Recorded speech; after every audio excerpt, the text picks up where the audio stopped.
இன்றைக்கி வீடியோவில் வந்து இந்த சாரீக்குள்ள ப்ளவுஸ் எப்படி ஈஸியாக தைக்கிறது அப்படிங்கிறது வந்து பார்க்கலாம். இதுக்கு வந்து நான் ஆல்ரெடி வந்து கட்டிங் பண்ணி நான் ஃபுல்லாக முடிச்சு வச்சுருக்கேன். நீ வந்து கொக்கிப்பட்டி வீப்பட்டி ஜாயின் பண்ணிவிட்டு கழுத்து பீஸ் மாத்திரம் அடிக்கணும். எப்படி சுருக்கம் இல்லாமல் அடிக்கிறது அப்படிங்கிறது வந்து பார்ப்போம். இப்போ இது வந்து சாரீ வந்து ப்ளூ கலரு, ப்ளவுஸ் வந்து க்ரீன் கலரில் இருக்குது. நமக்கு வந்து சிம்பிளாக வந்து நீட்டாக ஒரு பைப்பிங் மாத்திரம் வச்சா ப்ளவுஸோட லுக்கே வந்து வேறு மாதிரி இருக்கும். போடுறதுக்கு அழகாக இருக்கும் பார்க்குறதுக்கு. இப்போ இந்த இது கரெக்டாக இதே மாதிரி நீங்கள் மேட்சிங் வந்து எடுத்து வச்சுக்கிறோங்க. உங்களுக்கு வந்து டக்குன்னு வந்து வேலை முடிஞ்ச லெவலுக்கு சில்க் காட்டன்லேயே எடுத்து வச்சுக்கிறோங்க. அப்போ தான் வந்து தண்ணியில் போட்டாலும் வெயிலில் போட்டாலும் கொஞ்சம் வெளுக்காமல் இருக்கணும் அப்படின்னு சொன்னால் இந்த இதுக்கு வந்து இந்த மாதிரி சில்கில் வந்து எடுத்துக்கிறோங்க. ஜாஸ்மின் கிளாத்து நல்ல சில்க் காட்டன் அந்த மாதிரி கிடச்சிதுன்னா அதை எடுத்து வச்சுக்கிறோங்க. இப்போ இதுக்கு வந்து எப்படி இந்த ப்ளவுஸ் வந்து இப்போ முழுசாக முடிச்சுட்டு நான் இதுக்கு வந்து உங்களுக்கு சிம்பிளாக எப்படி பைப்பிங் வச்சு இந்த ப்ளவுஸ் எவ்வளோ நீட்டாக வருது அப்படிங்கிறத வந்து காமிக்கிறேன். இந்த மாதிரி முடிஞ்ச அளவுக்கு வந்து பைப்பிங் வைக்கணும்னா நீட்டாக வந்து அயன் பண்ணிக்கிறங்க. அப்போ தான் வந்து உங்களுக்கு வந்து தைக்கிறதுக்கு நல்லாயிருக்கும், சுருக்கம் இல்லாமல் இருக்கும். இது வந்து நல்ல ப்ளூவும் க்ரீனும் நல்லாயிருக்கும் போடுறதுக்கு. இப்போ இதை வந்து முடிச்சிடலாம். அந்த ப்ளவுஸ் வந்து இப்போ நான் எல்லாமே முடிச்சு வச்சுருக்கேன். ரவுண்டு கழுத்து. இப்போ இதில் வந்து டாட் பிடிச்சிட்டேன். இப்போ வந்து பட்டி ஜாயின் பண்ணிடலாம்.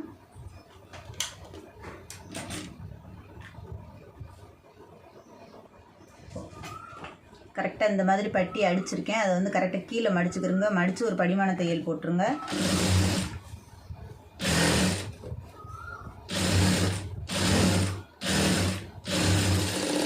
வீடியோ பார்க்குறதோட இல்லாமல் கண்டிப்பாக வந்து நம்ம வந்து ப்ளவுஸ் வந்து தைச்சு பார்க்கணும். அப்போ தான் நமக்கு வந்து ஃபினிஷிங் வந்து கிடைக்கும். என்ன தப்பு பண்ணுறோம் அப்படிங்கிறதுல வந்து ப்ளவுஸ் வந்து ஓரளவுக்கு நம்ம தைச்சோம்னா தான் தெரியும். நம்ம ப்ளவுஸ் தைக்க தான்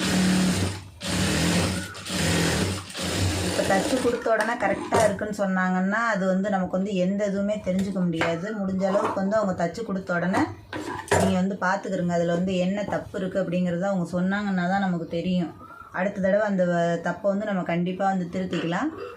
அதை மாத்திரம் கரெக்டாக பார்த்துக்கிறங்க. கொடுக்கும்போது என்ன மிஸ்டேக் இருக்குது அப்படின்னு கோவப்படாமல் நம்ம வந்து அந்த ப்ளவுஸை வந்து பார்த்துக்கணும். என்ன குறை இருக்குதுன்னு சொல்லிட்டு அடுத்த தடவை அதை வந்து பார்த்து நம்ம வந்து மாற்றி தைச்சி கொடுக்கலாம்.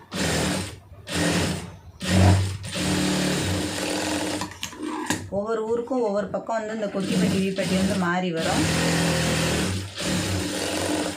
ஒரு பக்கம் லெஃப்ட் சைடு வந்து ரைட் சைடு மாற்றுவாங்க, அந்த மாதிரி வரும். நீங்கள் எந்த பக்கம் வைக்கிறதா இருந்தாலும் உள் பக்கம் இருக்கிறது வெளிப்பக்கம் அந்த மாதிரி மாற்றிக்கிறங்க. இப்போ இதில் வந்து மெயின் பீஸ் வந்து சுருக்கமாக இருக்குது. அதனால வந்து நான் வந்து லைனிங் கிளாத்லேயே வந்து கொக்கிப்பட்டி போடுறேன். இவங்கெல்லாம் வேணாங்கிறவங்க அதனால வந்து வளையத்துக்குள்ளது வந்து வளையம் வைக்கிற மாதிரி அடிச்சிருக்கேன். அதில் வந்து இப்போ நம்ம கழுத்து கட் பண்ணிவிட்டு மீதி வந்து வச்சுருக்கோம். இப்போ இது வந்து ஒரு 1.5 இன்ச்சு அகலத்துக்கு வந்து கட் பண்ணிக்கிறோங்க. லென்த் வந்து ப்ளவுஸோட அளவு வந்து எடுத்துக்கிறோங்க. ஒரு 1/4 இன்ச்சு கீழே மடிச்சுக்கிட்டிங்கன்னா ஈஸியாக இருக்கும் உங்களுக்கு தைக்கிறதுக்கு.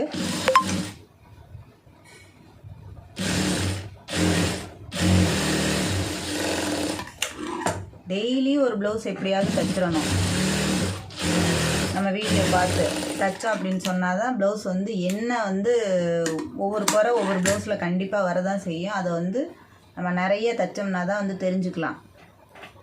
எப்போவோ ஒரு ப்ளவுஸ் தைச்சிட்டு அதில் ஆல்ட்ரேஷன் வருது அப்படிங்கிறத வந்து பண்ணவே கூடாது.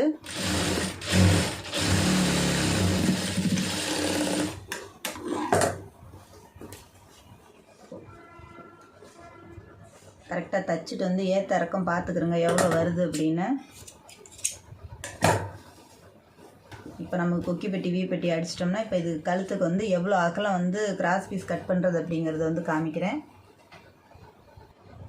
இப்போ இந்த 2 பீஸை வந்து நான் அயன் பண்ணி வச்சுருக்கிறேன். இதில் வந்து கிராஸ் பீஸ் வந்து பார்த்துக்கிறோங்க எப்படி கட் பண்ணுறது அப்படி இதுன்னு.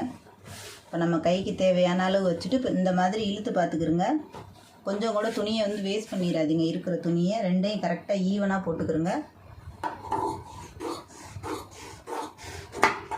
நமக்கு ஒரு 3/4 இன்ச்சு அகலத்துக்கு ஒரு 4 இன்ச்சு 5 இன்ச்சு இருந்தால் கூட இந்த கிளாத் இருந்தால் கூட தூக்கி போட்டுறாதீங்க. அது வேணும் நமக்கு வந்து அடுத்தது என்ன தைச்சோம்னாலும் கண்டிப்பாக வந்து தேவைப்படும்.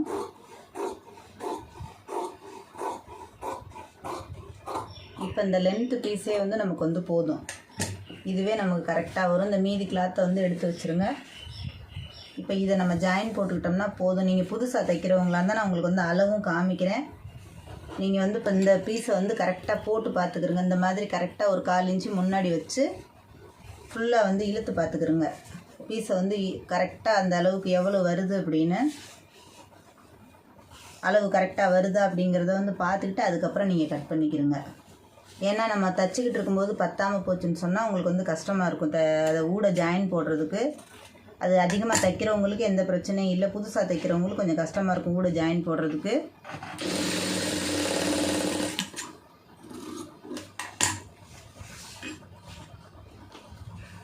இப்போ நம்ம எப்போவும் தைக்கிற மாதிரி நான் இந்த மாதிரி பைப்பிங் வைக்கிறது வந்து ஆல்ரெடி நிறைய வந்து அப்லோட் பண்ணியிருக்கேன். பார்க்காதவங்க அதை பார்த்து தெரிஞ்சுக்கிறோங்க.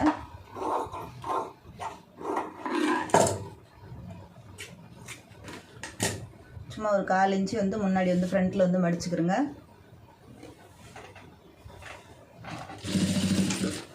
அந்த டேக் அடிச்சிட்டிங்கன்னா உங்களுக்கு வந்து பிரியாமல் இருக்கும்.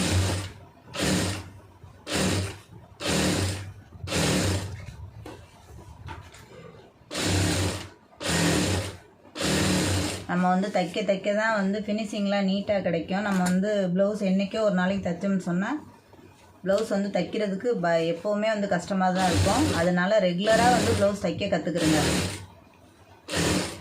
ஒரு நாளைக்கு ஒரு ப்ளவுஸ் முடித்தோம்னா கூட நமக்கு வந்து அடுத்த ப்ளவுஸில் என்ன ஆல்ட்ரேஷன் வருது அப்படிங்கிறத வந்து பார்த்துக்கலாம் கண்டிப்பாக.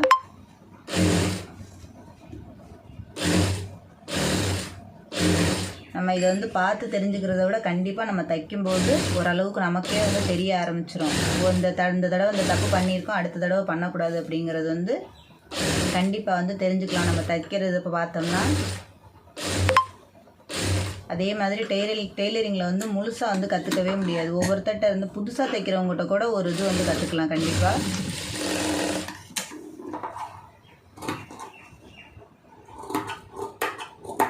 எப்போவுமே தைக்கும்போது கரெக்டாக அந்த ரவுண்டு மாத்திரம் கொஞ்சம் பார்த்துக்கிறோங்க. நீங்கள் ரவுண்டு தைச்சாலும் சரி, ஸ்டார் எது தைச்சாலும் சரி, இந்த அளவுக்கு வந்து அங்கங்கே வந்து கட் பண்ணிடுங்க. அப்போ தான் வந்து உங்களுக்கு வந்து ஃபினிஷிங் வந்து நீட்டாக கிடைக்கும். நீங்கள் ஸ்டார்டிங்கில் என்ன ஆரம்பிக்கிறீங்களோ அதே அப்படியே வந்து முடிச்சிருங்க. இது அப்படியே ஒரு மடிச்சுக்கிறோங்க. மடிச்சுட்டு ஒரு தையல் போட்டுருங்க. ஈஸியான பைப்பிங் இது வந்து. இதை வந்து முடிஞ்ச அளவுக்கு ஓட்டு தையல் மாதிரி போட்டுருங்க. கீழே இறங்கிடுச்சுன்னா பிரச்சனை இல்லை. தச்சுட்டு நம்ம வந்து பிரித்து விட்டுடலாம். இதை வந்து இந்த தையல் மாத்திரம் வந்து உருண்டாமல் தைங்க. அதாவது துணி திருகி வந்ததுன்னு சொன்னால் உங்களுக்கு வந்து பைப்பிங் வந்து நீட்டாக வராது. இந்த பைப்பிங் வந்து வேலையும் மிச்சம், உங்களுக்கு வந்து உள்ளே கொடுக்குற நூல் மிச்சம், டக்குன்னு வந்து வேலை முடிஞ்சிடும்.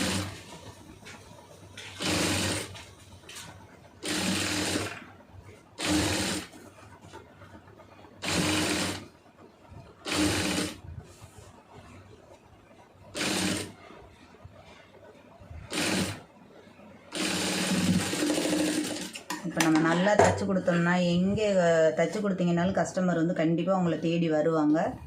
ப்ளவுஸ் மாத்திரம் ஃபினிஷிங் வந்து நீட்டாக கிடைக்கணும். கரெக்டாக இதை வந்து எந்த அளவுக்கு உங்களுக்கு சன்னமாக வேணுமோ அந்த அளவுக்கு வந்து தாராளமாக இதில் வந்து உருட்டிக்கலாம். எவ்வளோ தேவையோ அந்த அளவுக்கு வந்து. ஏன்னா நம்ம ஏற்கனவே மடித்து அடிச்சிட்டோம் அப்படிங்கிறதுனால நமக்கு வந்து இது சுருக்கம்லாம் வராது. தையலை மாத்திரம் நல்லா பொடி தையலாக வச்சுக்கிட்டு கரெக்டாக ஒட்டு தையல் போட்டுருங்க. நான் உங்களுக்கு தைச்சதுக்கப்புறம் இதை காமிக்கிறேன். எவ்வளோ நீட்டாக வந்து இந்த ப்ளவுஸ் வந்து போடுறதுக்கு அவ்வளோ அழகாக இருக்கும். ஏன்னா இந்த கலருக்கும் இந்த கலருக்கும் நல்ல போடும்போது பார்க்குறதுக்கு ஒரு நல்ல லுக்காக இருக்கும். உங்களுக்கு நல்ல டீப்பாக நெக் வச்சு போடும்போது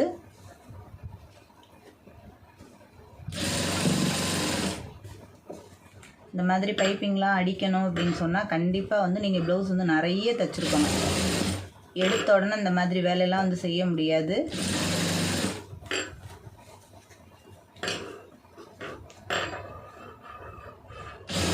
முதல்ல நமக்கு தைக்கிறதுக்கு தான் ப்ளவுஸ் வந்து கற்றுக்குவோம். அப்புறம் நம்ம நல்லா வந்துச்சுன்னா தாராளமாக எல்லாருக்கும் வந்து தைச்சி கொடுக்கலாம். அந்த ப்ளவுஸ் வந்து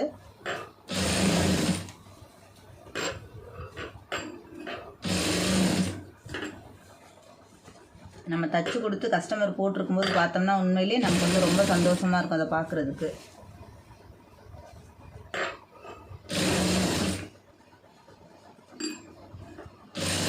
அவங்க ப்ளவுஸ் வந்து தச்சு கொடுத்து குறை இருக்குன்னு சொன்னால் கண்டிப்பாக வந்து ஃபீல் பண்ணாதீங்க. அப்போ தான் தெரிஞ்சுக்கலாம் நிறைய வந்து என்னென்ன நம்ம தப்பு பண்ணியிருக்கோம் அப்படிங்கிறது வந்து கண்டிப்பாக வந்து தெரிஞ்சுக்கலாம்.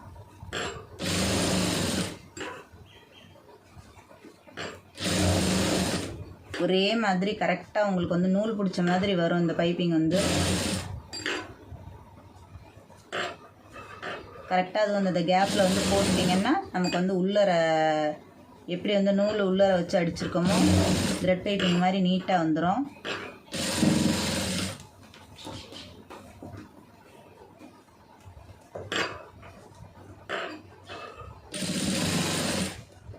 நம்ம மேலே போட்டிருக்க தையல் வந்து பிரித்து விடும்போது துணி வந்து கண்டிப்பாக சுருங்காது. தாராளமாக வந்து பிரித்து விடலாம். ஏன்னா நம்ம ஆல்ரெடி உள்ளர வந்து தையல் போட்டுட்டோம்.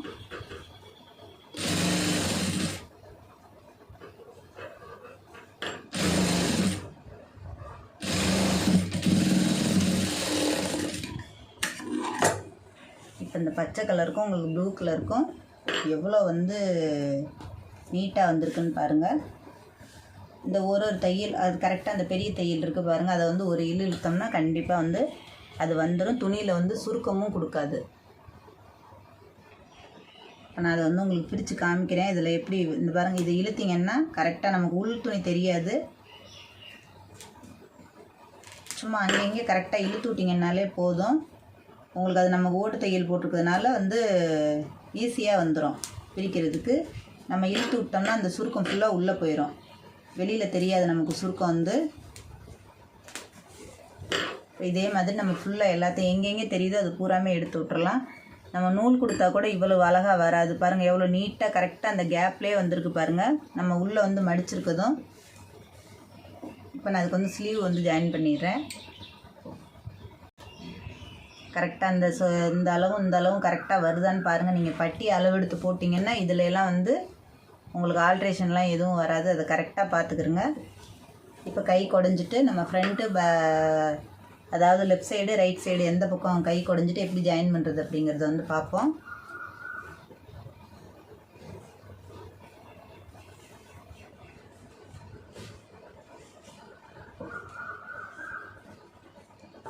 இப்போ கை சுற்றி ஓட்டி வச்சுருக்கேன். இப்போ நம்ம சென்ட்ரு சிசர் கட் போட்டிருக்கிறதுலேருந்து லைட்டாக மேலே கட் பண்ணிடாதீங்க. கொண்டு வந்து வெளியில் எடுத்துடாதீங்க. இந்த அளவுக்கு கொண்டு வந்துடக்கூடாது. கரெக்டாக ஒரு 1/4 இன்ச்சு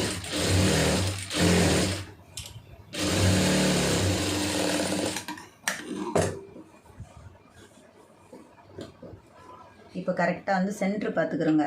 இந்த ஷோல்டரும் இந்த நம்ம சிசர் கட் போட்டிருக்க சென்டரும் வந்து கரெக்டாக இருக்கான்னு பார்த்துக்குறோங்க. இந்த அளவு வந்து அதே மாதிரி இப்போ எவ்வளோ எக்ஸ்ட்ரா இருக்கோ அதை வந்து கரைச்சி விட்ருங்க. இப்போ நமக்கு வந்து அது மெயின் பீஸ் மாத்திரம்தான் லைட்டாக இருக்குது கரைக்கிற மாதிரி.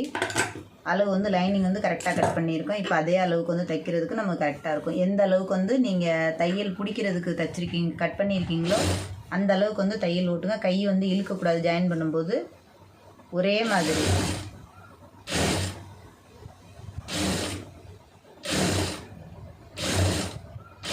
கரெக்டாக நம்ம அந்த சிசர் கட் போட்டிருக்கிறது வந்து கரெக்டாக ஷோல்டரில் ஜாயின் பண்ணுற மாதிரி கரெக்டாக அந்த அளவு மட்டும் பார்த்துக்குறோங்க.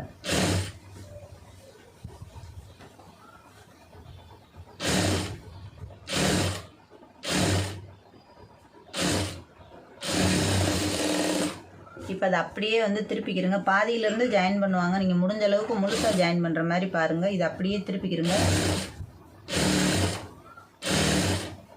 இது கொஞ்சம் நமக்கு வந்து கொஞ்சம் ஈஸியாக வேலை முடிகிற மாதிரி இருக்கும். அதே மாதிரி ஷோல்டர் வந்து இந்த ஷோல்டர் ரெண்டும் கரெக்டாக ஒரு பக்கம் இருக்கிற மாதிரி பார்த்துக்குறங்க. இப்போ நம்ம இப்படி தைக்கும்போது கொஞ்சம் எக்ஸ்ட்ரா துணின்னு எங்கேயும் விலகி இருந்ததுன்னா நம்ம திருப்பி பார்க்கையில் அது வந்து நீட்டாக உள்ளே வந்து ஜாயிண்ட் ஆயிரும். இப்போ நம்ம திருப்பி பார்த்தா தெரியும் கை வந்து எவ்வளோ நீட்டாக வந்து சுருக்கம் இல்லாமல் வந்திருக்கு அப்படின்னு. இந்த கிளாத்துக்கு வந்து உங்களுக்கு பார்க்குறது கொஞ்சம் இழுக்கிற மாதிரி தான் இருக்கும். ஏன்னா அந்த மாதிரி கிளாத்து தான் இது. இப்போ ரைட் சைடு வந்து ஜாயின் பண்ணிட்டோம். இப்போ லெஃப்ட் சைடு வந்து இந்த கொஞ்சம் எக்ஸ்ட்ரா இருக்கிறதுல வந்து கொஞ்சம் லைட்டாக கரைச்சி விட்டுக்குறோங்க. இல்லைன்னா துணி தூக்குற மாதிரி இருக்கும். இப்போ வெளிப்பக்கம் உள்பக்கம் வச்சு முதல்ல வந்து கை குடஞ்சோம் ரைட் சைடு கையை. இப்போ வெளிப்பக்கமாக கை குடஞ்சிக்கிறோங்க. இப்போ குடையிற கை வந்து இந்த லெவலுக்கு வரணும். இப்போ அதை அப்படியே முதல்ல தைச்சிருங்க.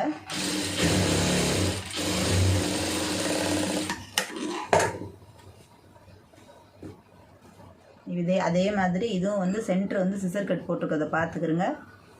பார்த்துக்கிட்டு அளவு கரெக்டாக எவ்வளோ லென்த் நம்ம வந்து கரெக்டாக வெட்டியிருப்போம், இருந்தாலும் அந்த அளவுக்கு வந்து இழுத்து பார்த்துக்கிறோங்க கரெக்டாக வருதா அப்படின்னு.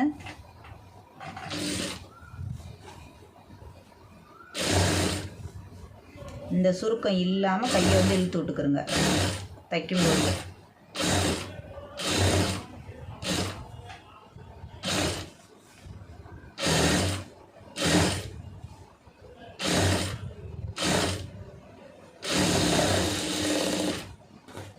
இது அப்படியே வந்து பிரட்டிக்கிறங்க. 2 கைக்குமே ஒரே மாதிரி தான். இந்த இதை வந்து அப்படியே பிரட்டிக்கிறங்க. பிரட்டிட்டு அதில் தையல் போட்டுருங்க. எங்கிட்ட கொஞ்சம் கொஞ்சம் சுருக்கம் இருக்கோ அதெல்லாம் எடுத்து வச்சுருங்க.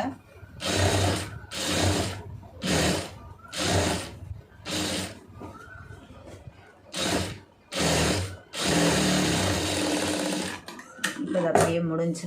ஸ்லீவ் ஜாயின் பண்ணுறது இந்த மாதிரி ஜாயின் பண்ணிங்கன்னா டக்குன்னு வந்து வேலை முடிஞ்சிடும்.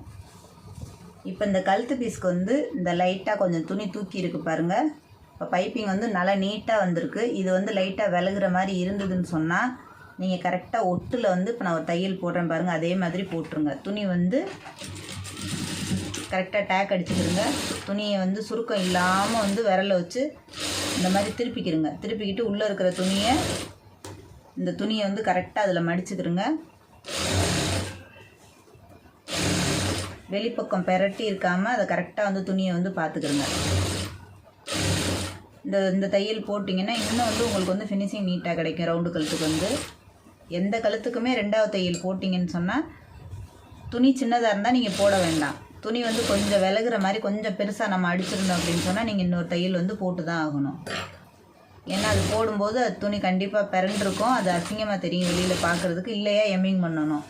இந்த 2ல் வந்து ஏதோ ஒன்று பண்ணிடுங்க. முடிஞ்ச அளவுக்கு தையல் போட்டிங்கன்னா எங்கேயும் விலகி இருக்கிறத பார்த்து உங்களுக்கு கரெக்டாக வந்து அதிலே நம்ம தையல் போட்டோம்னா ஃபினிஷிங் வந்து நீட்டாக கிடைக்கும். தையல் போடும்போது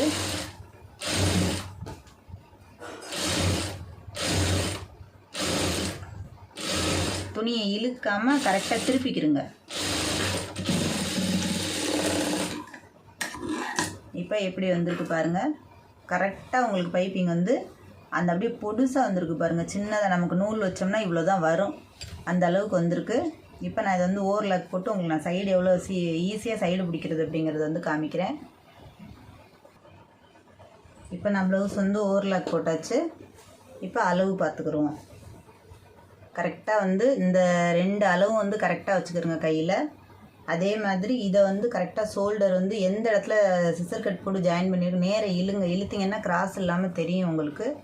அதை கணக்கு பண்ணிக்கிறோங்க. அப்போ தான் வந்து நமக்கு வந்து இதில் வந்து இந்த ஆம்கோல் வந்து ஏற்ற இறக்கம் இல்லாமல் கரெக்டாக ஜாயிண்ட் ஆகும். அதுதான் நமக்கு வந்து மெயின். அதில் வந்து ஆம்கோல் கரெக்டாக ஜாயிண்ட் ஆகணும். எந்த பக்கம் எந்த கை ஜாயின் பண்ணுறீங்க அப்படிங்கிறது வந்து பார்த்துக்கிறோங்க. இப்போ வளையம் பக்கம் வைக்கிறீங்கன்னா வளையம் பக்கம் எடுத்துக்கிறோங்க.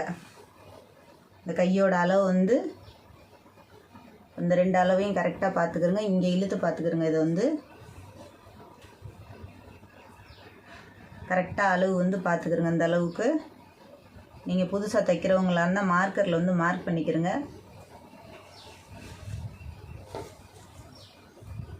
கரெக்டாக வந்து ஊசியை வந்து வச்சுக்கிட்டு இப்போ எந்த அளவுக்கு நம்ம எடுத்துருக்கோமோ அந்த அளவுக்கு வந்து மார்க் பண்ணிக்கிறோங்க. இப்போ இந்த பக்கம் வந்து கரெக்டாக வந்து இழுத்து பார்த்துக்கிறோங்க. நமக்கு வந்து 2 ஷோல்டரும் கரெக்டாக வந்து அதாவது ஆம்கோல் 2ம் அளவு வந்து கரெக்டாக வரணும். இந்த ஆம்கோல் அளவு வந்து பார்த்துக்கிறோங்க. கரெக்டாக எங்கே ஜாயிண்ட் ஆகிருக்கா ஏற்ற இறக்கம் இல்லாமல்.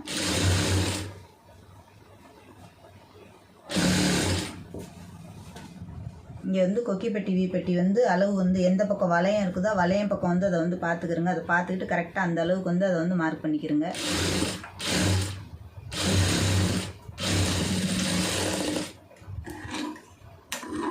அதே மாதிரி நீங்கள் ஷோல்டர்லேருந்து கரெக்டாக வரும்போது எந்த இடத்துல தையல் தேவை அப்படிங்கிறத வந்து பார்த்துக்கிட்டு இந்த இடத்துல வந்து ஜாயின் பண்ணிடுங்க.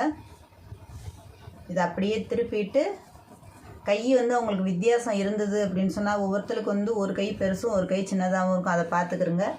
அப்படி இல்லை அப்படின்னு சொன்னால் 2 பேருக்கு 2 கையும் ஒரே அளவாக இருக்குது அப்படின்னு சொன்னால் நீங்கள் இந்த அளவு வந்து பார்த்துட்டு கரெக்டாக ஊசி வச்சு அதை வந்து தைச்சிருங்க. அதில் வந்து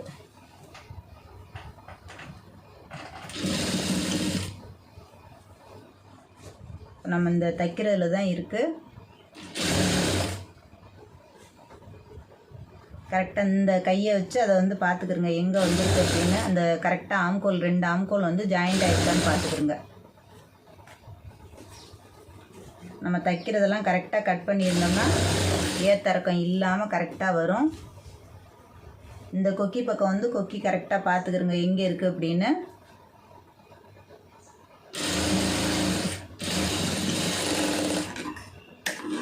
இப்போ உங்களுக்கு ஒரே மாதிரி வந்திருக்கும். இப்போ நமக்கு வந்து மார்க் பண்ணி உங்களுக்கு நான் வந்து தெரியலனாலும் காமிக்கிறேன். இப்போ இங்கேருந்து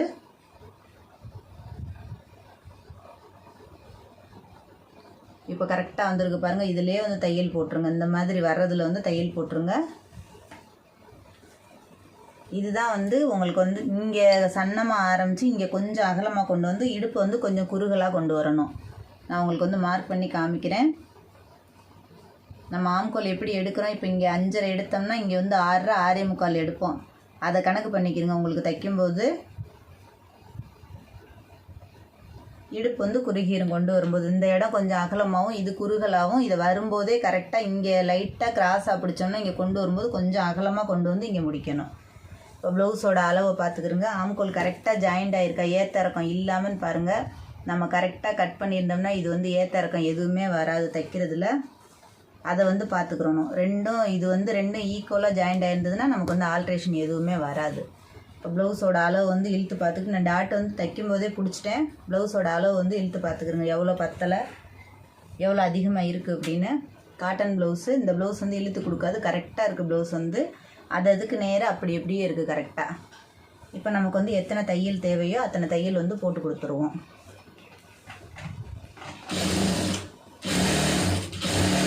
கரெக்டாக 1/4 இன்ச்சு. அதாவது ஏதாவது அவங்களுக்கு வந்து டைட்டு இந்த மாதிரி இப்போ லூஸு பிடிக்கணும் அப்படின்னு சொன்னால் எப்போவுமே தையல் வந்து இங்கே 1/4 இன்ச்சு பிரித்து போடுறதுக்கும் கரெக்டாக.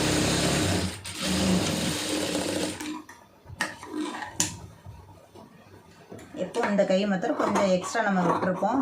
அளவு வந்து கரெக்டாக வெட்டிக்கிட்டிங்கன்னு சொன்னால் உங்களுக்கு வந்து இந்த அளவுக்கு வந்து துணி வந்து விட்டுருங்க. எப்போவுமே ஒரு 3 தையல் போக ஒரு 2 தையல் போடுற அளவுக்கு வந்து துணி வந்து விட்டுருங்க. அவங்க கொஞ்சம் வெயிட் போட்டாலும் அவங்க பிரித்து போடுற மாதிரி.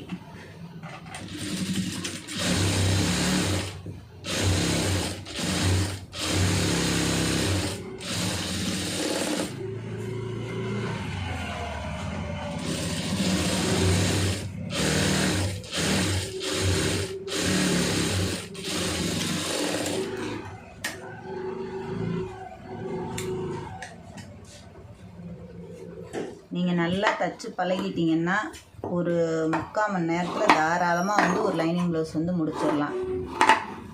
2 மணி நேரம் 2.5 மணி நேரம் உட்காந்தோம்னா ஒரு 3 ப்ளவுஸ் முடிச்சுட்டு நம்ம எந்திரிச்சிடலாம். இப்போ நமக்கு இதுக்கும் வந்து 2 தையல் போட்டாச்சு. இப்போ கையை வந்து நீங்கள் திருப்பி காமிக்கிறேன் உங்களுக்கு ப்ளவுஸ் வந்து எவ்வளோ வந்து நீட்டாக வந்திருக்கு அப்படின்னு. இந்த ஏத்த இறக்கமும் இல்லை அப்படின்னு சொன்னால் உங்களுக்கு ப்ளவுஸ் வந்து பார்க்குறதுக்கு நல்லா அழகாக இருக்கும்.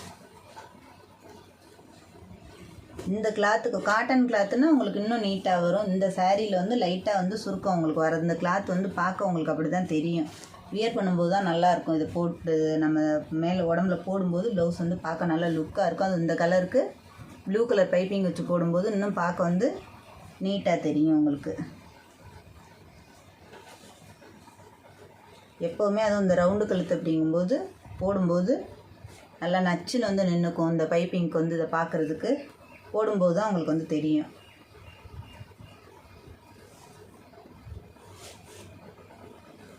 கரெக்டாக அந்தந்த ப்ளவுஸ் முடித்தோன்னா அந்தந்த சாரியை கரெக்டாக அதே நூலில் வந்து மேட்சிங் பார்த்து வந்து அடித்து சாரீ ப்ளவுஸோட வேலையை கரெக்டாக அப்படியே முடிச்சிருங்க. முடிச்சிங்கன்னா தான் அதுக்கு தனியாக வந்து நூல் போட்டு அடிச்சுக்கிட்டு இருக்காமல் ப்ளவுஸ் முடித்த உடனே அந்த சாரியை வந்து ஓரம் தைச்சிருங்க. ஓரம் தைச்சி ஒன்றா வந்து மடிச்சிட்டிங்கன்னா உங்களுக்கு வந்து அடுத்த தடவை அந்த சாரீ வேலை வந்து வராது. ஒரு வேலையாக முடித்து ஒரு ப்ளவுஸ் முடிச்சிங்கன்னா அதோட வேலையை வந்து டக்குன்னு அந்த ஒரே நேரத்தில் எல்லா வேலையும் முடிச்சு வச்சுருங்க. இப்போ அந்த ப்ளவுஸ் வந்து ஈஸியாக பைப்பிங் எப்படி இந்த சாரீக்கு மேட்சிங்கில் வந்து பைப்பிங் வைக்கிறது அப்படிங்கிறத வந்து பார்த்துருக்கோம். இப்போ இதே மாதிரி நீங்களும் வந்து ட்ரை பண்ணி பாருங்கள். நீங்கள் வந்து எப்போவோ ஒரு நேரம் தைக்காமல் முடிஞ்ச அளவுக்கு ஒரு நாளைக்கு ஒரு ப்ளவுஸ் 2 ப்ளவுஸ் வந்து தைச்சி பாருங்கள். உங்களுக்கே நிறைய நீங்கள் தைச்சி போட்டு பாருங்கள். பக்கத்தில் கொடுத்தாங்கன்னா அதுவும் தச்சு கொடுங்க. என்ன ஆல்ட்ரேஷன் சொன்னாலும் தெரிஞ்சுக்கிறோங்க அது என்ன அதில் ஆல்ட்ரு வருது அப்படிங்கிறது. அப்போ தான் நம்ம நெக்ஸ்ட்டு வந்து அதை வந்து நம்மளால் திருத்திக்க முடியும். தொடர்ந்து நான் போடுற வீடியோ ஃபுல்லாக பாருங்கள். வீடியோ பிடிச்சிருந்துச்சுன்னா லைக் பண்ணுங்கள், ஷேர் பண்ணுங்கள், மறந்துடாமல் சப்ஸ்கிரைப் பண்ணுங்கள், சேனலுக்கு சப்போர்ட் பண்ணுங்கள்.